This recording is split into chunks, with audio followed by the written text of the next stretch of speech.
China unit, understanding totalitarianism to begin with and their communist structure. So what do we know? What is totalitarianism? Again, totalitarianism is when the person in power seeks to control every aspect of public and private life. So some leaders, if you can think of some, maybe Stalin, Hitler, Mussolini. And then how is totalitarian government different from an authoritarian government? Authoritarianism is the opposite of individualism in democracy. So marked by submission to authority. In that system, the political power is condensed into one authority figure who has unchecked power. So again, what is it? Traditionally refers to a person who came to power who espouses a radical reactionary political attitude. Again, reactionary, that radical viewpoint. A lot of times it comes with violence and terror.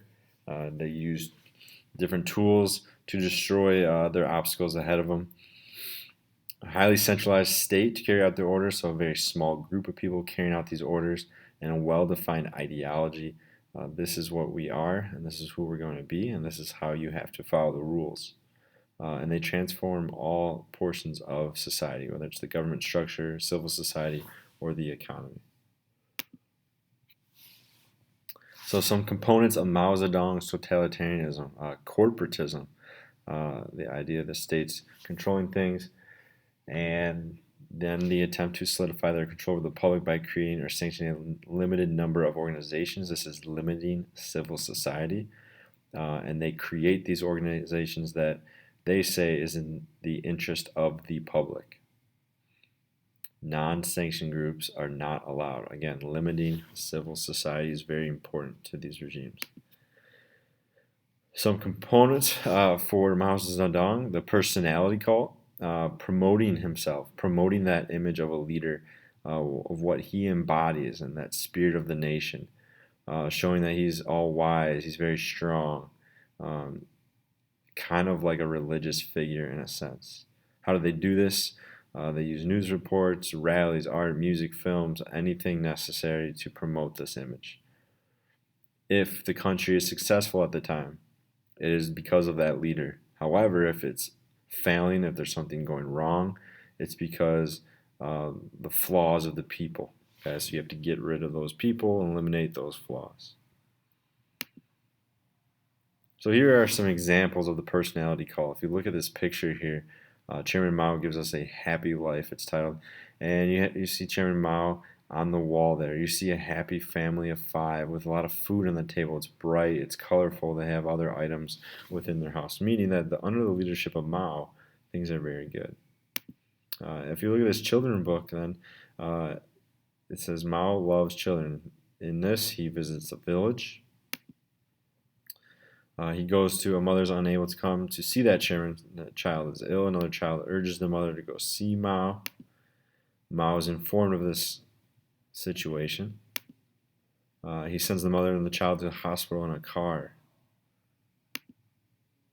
The child recovers, tells the story of his salvation to the people of the village. Again, this is looking like a religious figure, has the power to help heal and give people what they need. So under Mao, the Mao and the CCP, or the Chinese Communist Party, they take over in 1949. The landlords and well-to-do peasants are killed at mass meetings at times because they were against this. And these are what are known as struggle sessions. So public humiliation, you're up in front of a crowd, you're verbally and physically abused until you confess to something, and probably something that you did not do. So here's an example of a struggle session that I'm going to read. There's an individual that was sent to this struggle session. We will call her Z. Okay, so UZ was standing precariously balanced on a stool. Her body was bent over from the waist into a right angle, and her arms, elbows stiff and straight, were behind her back, one hand grasping the other at the wrist. It was the position known as the doing the airplane. Around her neck was a heavy chain, and attached to the chain was a blackboard, a real blackboard, one that had been removed from a classroom at the university where for more than 10 years, had served as a full professor. On both sides of the blackboard were chalked her name and the myriad crimes she was alleged to have committed. She was accused of being a bourgeois academic authority and a follower of Liu, the former chief of state of the People's Republic of China, now labeled a traitor and a scab and a lackey of the imperialist, the Soviet revisionist, and the Chinese nationalist reactionaries. She was accused of being a spy and a counter-revolutionary and opposed to party chairman Mao Zedong. The stool on which Yu stood was balanced and turned on an ordinary wooden chair, and underneath the chair was a heavy wooden desk, the kind professors in China stand behind while lecturing. Both chair and desk had also come from a university classroom. The scene was taking place at the university, too, in a sports field at one of China's most prestigious institutions of higher learning. In the audience were Yu's students and colleagues and former friends. Workers from local factories and peasants from nearby communes had been bussed in for the spectacle. From the audience came repeated rhythmic chants. Down with you, down with you, down with you. I had my feelings at the struggle session, recalls Yu. I thought there were some bad people in the audience, but I also thought there were many ignorant people, people who did not understand what was happening. So I pitied that kind of person. They brought workers and peasants into the meetings, and they could not understand what was happening, but I was also angry. After doing the jet airplane for several hours, listening to the endless taunts and jeers of the repeated chants, calling for a downfall, the chair of which Yu had been balancing was suddenly kicked from under her, and she tumbled from the stool, hitting the table and onto the ground. Blood flowed from her nose and from her mouth and from her neck, where the chain had dug into the flesh. As she fascinated, gawking audience looked on, Yu lost consciousness and was still. They left her there to die, says one of her colleagues. They thought she was dead, says another. Zhao, one of China's leading 20th century novelists, had died as a result of the similar incident. A rib had broken and punctured his lung when the chair had been knocked from beneath the stool on which he had been standing. Accused of being a counter-revolutionary, he was not eligible for medical treatment. Instead, he was dragged to another city to face yet another struggle session against him. He died several days later. It was dark when Yu awoke, and she was all alone on the field. The pain in her back was excruciating. Her legs were numb. She could not stand or walk. Her apartment, located on the campus grounds, was a mere 3-minute walk, but it took Yu hours, crawling, her jacket and trousers tearing to shreds, the skin ripping off her flesh, to arrive at the entrance to her 3-story garden-style apartment. Again, this is an example of if you're not with them, you're against them. So showing that maybe this professor had too much knowledge and didn't like the knowledge that she was talking about, so they would humiliate her at this at this struggle session. The biggest reason, again, she was an academic, and it was set up by the government.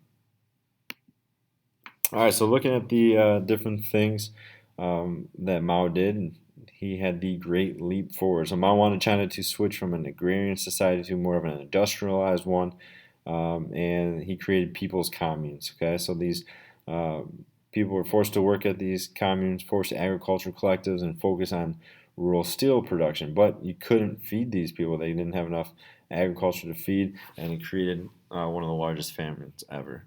So here's a look at the Great Leap Forward. In 1958, Mao launched his most ambitious campaign to date, the Great Leap Forward. His goal was to make China the industrial equal of Western nations in just 15 years. His method was to mobilize the entire country to work day and night by promising a better future.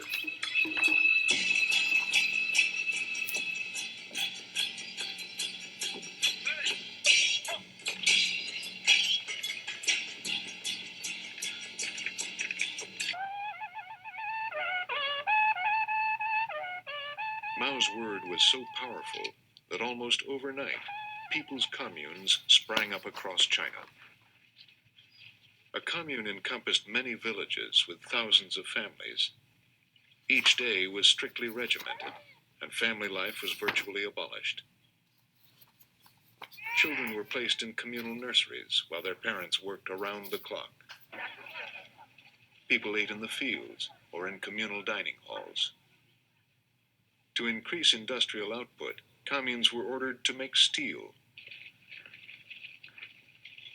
People collected walks, pots, bed frames, and tools, anything made of iron or steel. They built small furnaces to melt them. The biggest challenge was to keep the furnaces fueled. At night, you could see many furnaces along the railroad. Fire shot out of the furnaces. But the steel people made was useless.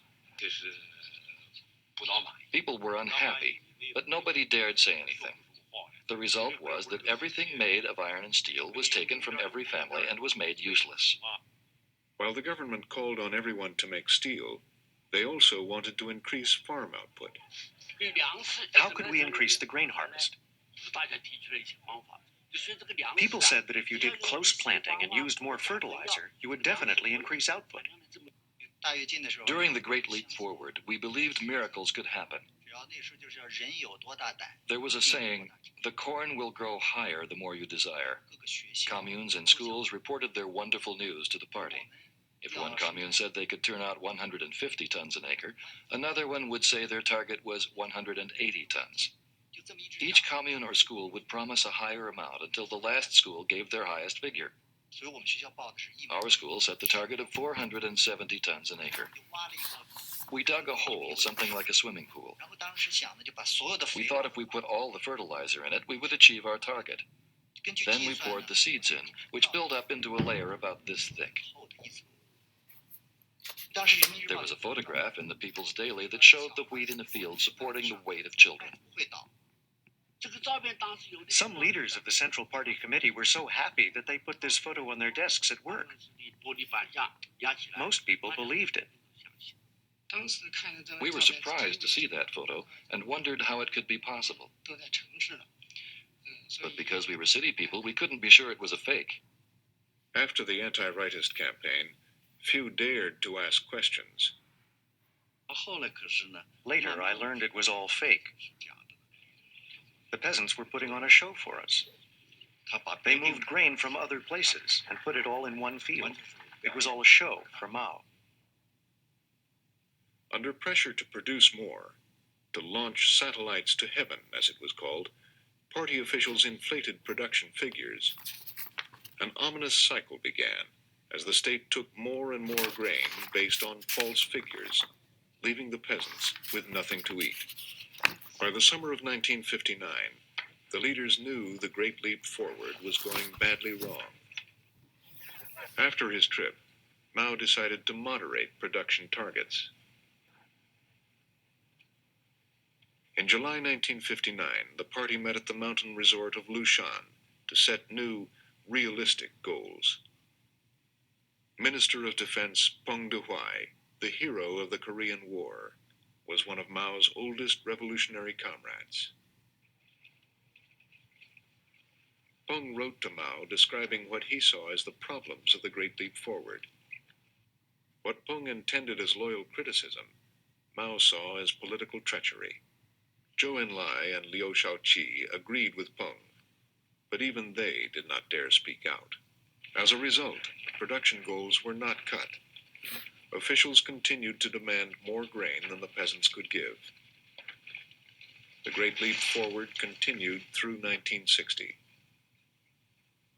Millions of peasants were starving.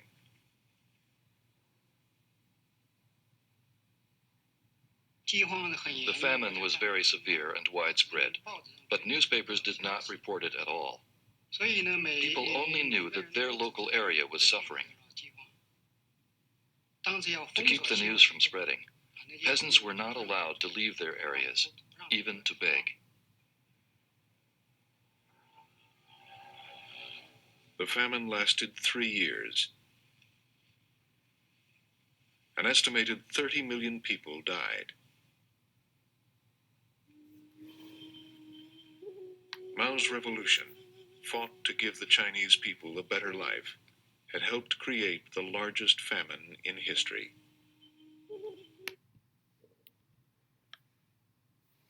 All right, another thing that Mao put into place under his leadership was the Cultural Revolution. So he wanted to purify everything that was of old China. Okay, so again, it was led by this group called the Red Guards. The Red Guards would kind of go in and terrorize individuals, burn down cities, take down things that they did not need. Okay, so under this, the Red Guards, they would kind of make sure that people were following the rules. What they did too, they destroyed universities because they didn't like the idea that people were promoting different causes. They destroyed libraries and schools and churches, and there's about 2 to 7 million people possibly killed because of this. So here's a look at what they did in the Cultural Revolution. All ideas contrary to Mao's thinking and the objects that represented them had to be destroyed. Not just Confucianism and Buddhism, but even more so foreign faiths like Christianity. Throughout the country, churches were closed, clergy unfrocked, religious symbols smashed. The statue of the Virgin Mary was replaced by a portrait of Mao. One form of worship gave way to another. It has to become a better world, and of course it didn't. It became a much worse world.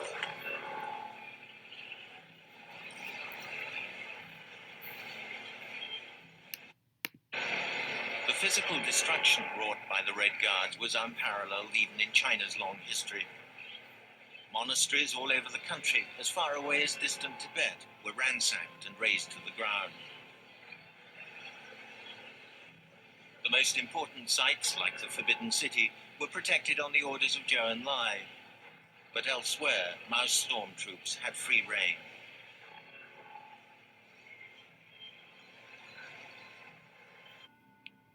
Zhou Enlai's implicit distinction between smashing bourgeois ideas and smashing bourgeois individuals was quickly forgotten. Over the next few weeks, tens of thousands of people in Beijing were harangued and severely beaten. Many hundreds died. I can remember as though it were yesterday watching a group of strongly built students, including some of my own classmates, boys who practiced martial arts, jump up onto the platform. 1928, until he dared to criticize the chairman's Great Leap Forward, was dragged out and publicly vilified. To his Red Guard accusers, Peng was a free antis element, wasteful, corrupt and bureaucratic, disloyal to Chairman Mao. Jiang Wen-tian, Mao's predecessor as party leader in the 1930s, was damned alongside him. Both men had devoted their lives to the Chinese Revolution. Now, they have no rights. He was undergoing a slow descent into hell. The highest-ranking victims were brought out for public humiliation before mass meetings in a football stadium.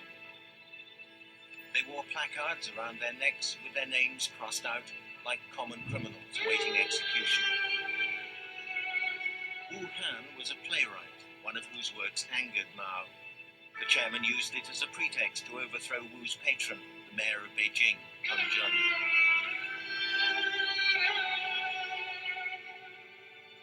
The purge he'd set in motion would eventually claim other victims, still higher in the chain of command. Meanwhile, Peng and his colleagues were left to twist in the wind.